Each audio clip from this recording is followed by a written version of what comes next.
this is an award winner, isn't it? It is. NASA's had 3 challenges in its history of general aviation challenges, beginning in 2007 with the general aviation technology, and then after that they had the the first one was personal air vehicle, second one was general aviation technology. This particular aircraft won both those awards both years. All comers, any manufacturer in the world. Last year NASA had their 3rd one, which was the Green Challenge, and to do with the Lindbergh Foundation, and Pipistrel once again won that. They used a different airplane that was basically a Taurus hybrid. They called it a G4. It was an assimilation of 2 Taurus gliders with a central electric roughly 200 horsepower engine, and they achieved 405 miles per gallon per passenger seat. They walked away with the largest prize in general aviation of $1.35 million. So NASA's had 3 challenges. Everyone's invited to come. Pipistrel always brings something to the table, and they've won 3 out of 3. The reason for that is their efficiency, and that's what NASA's looking for. They're looking for efficiency as an aircraft because that's the way of the future. But Pipistrel isn't a Boeing. It's just a little small manufacturer over in Slovenia. It's a very tiny little factory, but they're driven by perfection. They want aerodynamic slipperiness. This airplane here has the same engine that many other light sports and even certified aircraft have. The Tecnam Twin, the Diamond Katana. They all share the same engine, the Rotax 912, but no one gets anywhere near the performance that Pipistrel does out of the same engine. So this Pipistrel has managed to get a performance of 147 knots at 75% power. In the new Rotax fuel-injected motor, the fuel consumption is actually below 4 gallons. It's 3.9 something. So no one else has been able to get anywhere near to these numbers. Other planes, I won't even mention them, they're 20 and 30% off in speed and fuel economy. So it's a very unique airplane. It's the #1 in the world. It's the most efficient piston-powered aircraft ever built. Now, they make different models. So one is called the Sinus and one is called the Virus. Is that not correct? That's correct. Pipistrel started in Slovenia before it was known by a different name back then, a communist country. And they started with trikes. They used to sneak them onto the military base at night and fly after hours because there was no general aviation in Slovenia. So they advanced from that to gliders and motor gliders, and then the motor gliders, they just started them making the wings shorter. So originally started as the Sinus, which is a 50-meter wingspan. Then they went to the Sinus 12-meter. Then they went to the 10-meter, and that's what this plane is. So this one achieves much higher top speeds and cruising speeds. And it's also available both a tail dragger and a trike. Yeah, the planes, all the Pipistrels are born tail draggers. As you can see by the skid there, that's where the rear wheel attaches to. The nose wheel is an option kit. You have to pay extra for a nose wheel model. I'm a tail wheel pilot myself, but as a dealer, I'm flying the trike because that's what we feel most people in North America want. But I've sold 3 airplanes and they've all been tail draggers. So how is the aircraft available to the public in Canada and in the United States? Well, in Canada it's available 2 ways. As a ready-to-fly, such as this plane is, it's factory built, it's shipped over in a container. I bolt the wings on for you, fill up full of gas, and check you out, ready to fly.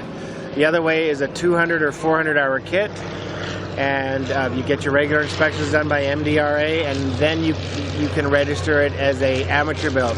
The advantage to the ready to fly is it's built by the factory. It's perfect in every way. As an amateur build, it's not quite as perfect, but you know, it should be pretty close. You can use that plane for anything if you build it yourself under Canada's rules. So you can use it for IFR and you can use it for night, whereas the Advanced Ultralight is strictly day VFR. And you can use the Advanced Ultralight for training, whereas you can't use the amateur build for training other than your own. In Canada, you can only train up to 10 hours in this airplane, and that's under Ultralight. You can't get your private pilot license on this airplane unless it's an amateur build. Then you can actually get your commercial license on it. United States, it's available LSA or as the same kits. And in the States, if you can register as LSA, you can register it as a amateur. No, in the States it's called experimental. And the third option is a motor glider or an exhibition motor glider. So there's actually 4 ways. With the motor glider, you're unrestricted to altitude and top speeds. So that's probably the way to go.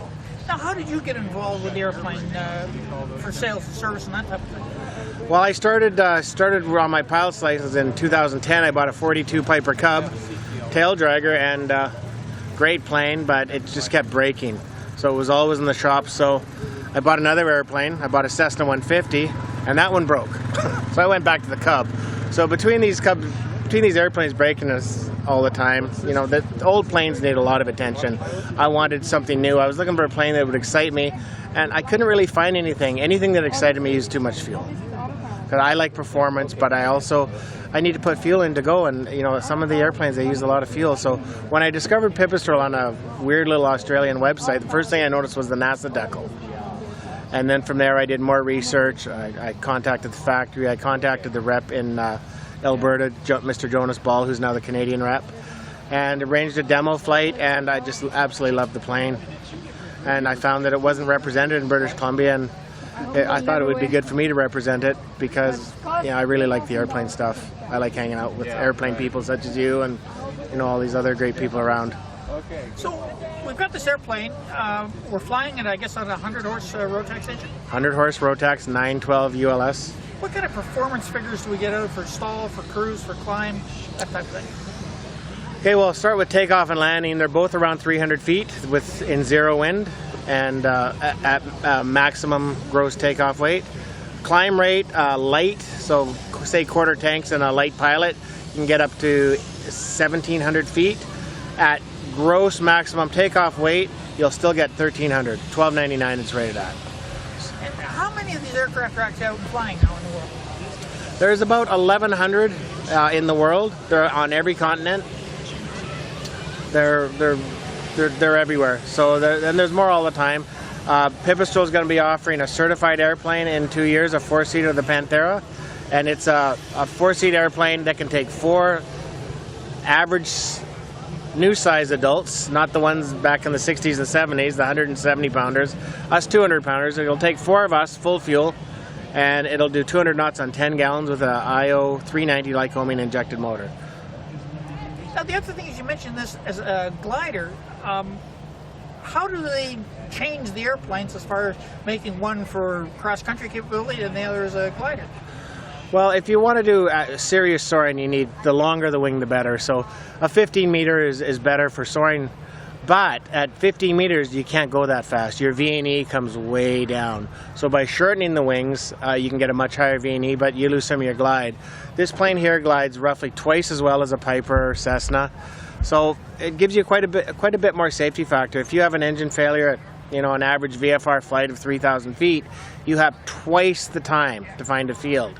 With its short landing roll and its air brakes, there are many more choices for a pilot in that situation to have, and you've got much more time to make up your mind.